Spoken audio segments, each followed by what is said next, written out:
Good morning, good afternoon, good evening, YouTubers. This is Jerry Diamond with How to Get Out of Babylon. And I'm going to do a stove startup, a top to bottom, upside down fire. Top lit, updraft fire, okay? And I'm going to try to get a few lessons across here. One is that you have to have different sizes and types of firewood inside the house if you want to do a fire. And in this case, last night, well, the last time I brought wood in, had the wood rack full of wood, and about half of the pieces were smaller in diameter, smaller, pieces. One of the nice things about splitting, like this is red oak, one of the nice things about splitting it by hand is that you miss a few times.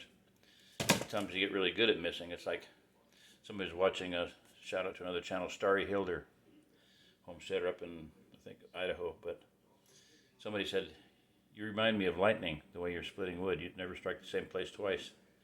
So when you miss, it ends up, especially with its red oak, it's stringy like white oak, but it pops it apart. Some of them are almost like wafers, like they're really thin, like 1 inch thin, some of them are big, huge, long, wide pieces like that. Wide but very thin. And I tried to find some of those, so now that I need it, I can't find it. Pieces like that. So anyway,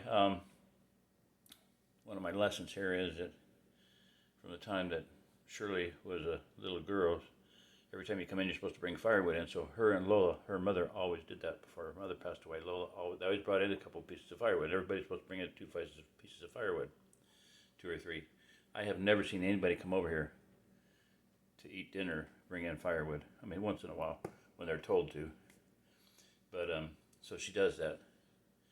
But she brought in a piece the other day that was like I weighed it on the scale, 17 pounds. And I'm like, I'd rather have 17 ounces of kindling last night than a 17-pound piece of wood. That piece of wood is so big and so massive and so heavy that it would take she'd have to have a floor jack to get it in there. So, but point being is that, you need kindling. And the other thing I wanted to do is do this meter here. This is a moisture meter. So here's a piece of wood that was kind of got a little rainy wet. You just poke the 2 needles into the wood, and it gives you your reading. I'll have to hold it up here to do it. So I'll do it like this. See it? Yeah.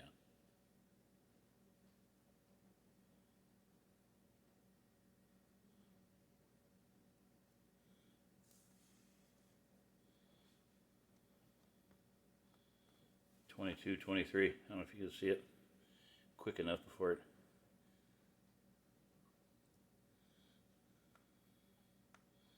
$23, yeah. $24, $25, right in there. So the end of it's a little bit moist, so I would want to make a point that the thing's working. So now if I put it on the dry end, I get 9. And you want below 17, like below 20 anyway. See, there you go. 9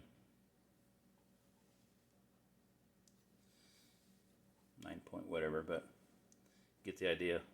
The meter's working, and you want a lower moisture reading than a higher one.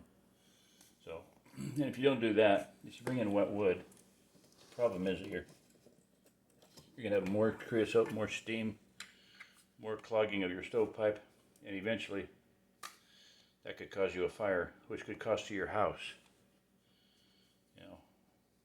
Somebody was messing around with the stove here one time, and they broke the glass in the door. Well, the glass cost more than it could cost Bill to buy a new stove. So he said next time it gets broken, he's not going to replace it. We just won't have redneck fire. We'd have to get the fire burning good and then just open the door and watch the fire, which is not ideal. And the other thing I was going to say, as I showed the other day, was a laser, 74 degrees. So I can ping the whole house. 216 degrees. I just pinged the gas pilot light on the propane stove, which is the backup. So that's what we used last night, because half the night anyway, today, because I came out last night and the stove was out. So I actually went outside with the golf cart, went up to the wood shed, and got enough wood, kindling and broke some kindling to make a fire. Well, you have to keep a fire going. And I was really tired, so I got the fire going. It was going good, and I put a few pieces of big wood on it. So come the morning, it was out, completely out. You have to have a bed of coals and then put big pieces of wood on, like that big piece of wood I was talking about that Shirley brought in. Great for like January, February. This isn't January and February, and it probably should sit there until January, February. Some really, really cold night when you want a really big 17 pounds of wood in there. But you can't even light that thing up unless you have a good bed of coals. It wouldn't even light up. So there's things you have to have. So I'm going to build an upside down fire. I've got 3 pieces of wood going in crossways. I'm going to say east to west. One of the videos I watched, it was a really good one, and I linked it in one of my playlists. But it was like, build your fire north to south, not east to west. Okay, well, it depends on which way you're still. They were just talking about the direction of the fire going in, the wood going in. But so I'm going to do that. But the first 3 are crossways, which is not going to allow air to get in there. But there is the damper hole that I showed you before, so I'm going to bring this one back a little bit. Damper could work, so air can get in there. Then I'm going to put in 2 more, 3 more, or 4, maybe, I don't know, crossways. They're going to be about this big. Not terribly big, but good enough. I could put in bigger, but I don't need to.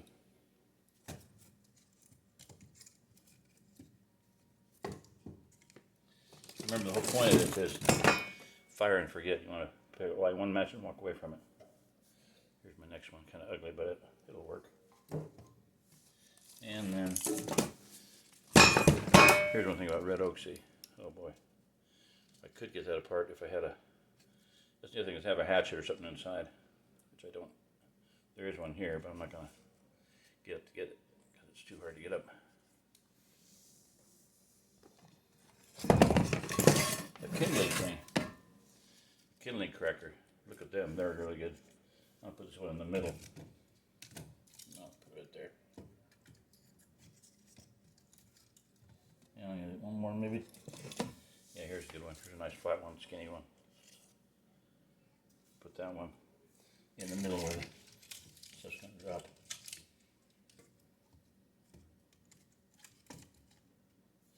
Okay, and then crossways. I'm going to go with all my little quarter pieces, about 12 inch and less. I'm just going to throw them in there. Don't have very many of them anyway.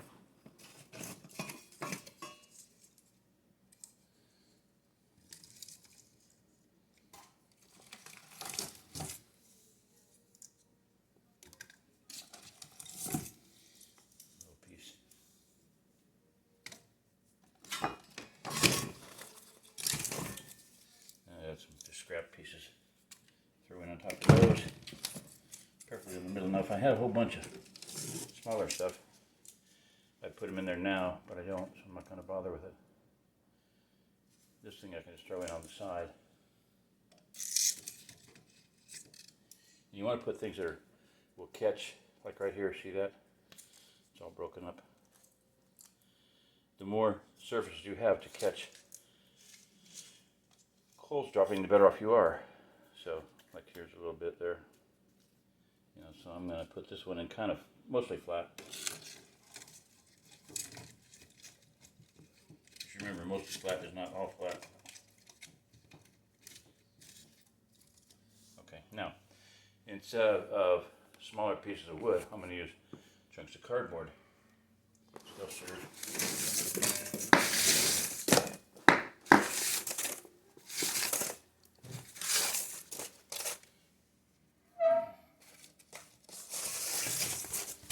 Trying to minimal movement because I'm squatted down really low, like almost on my haunches on a short bucket.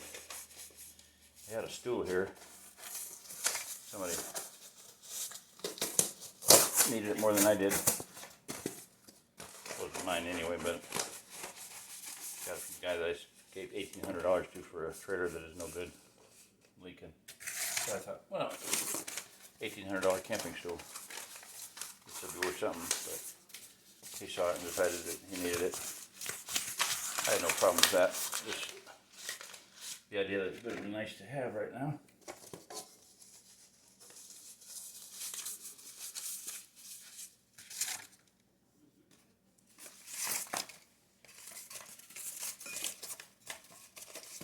So these will catch a lot of dropping sparks and stuff. Just making another cross tier there. And this one I'm going to put in lengthwise. The more cardboard you have with pieces, single layer pieces, like this is corrugated cardboard, well the more pieces you have where there's an exposed, easy to catch pieces to light on to get fire going, the better off you're going to be.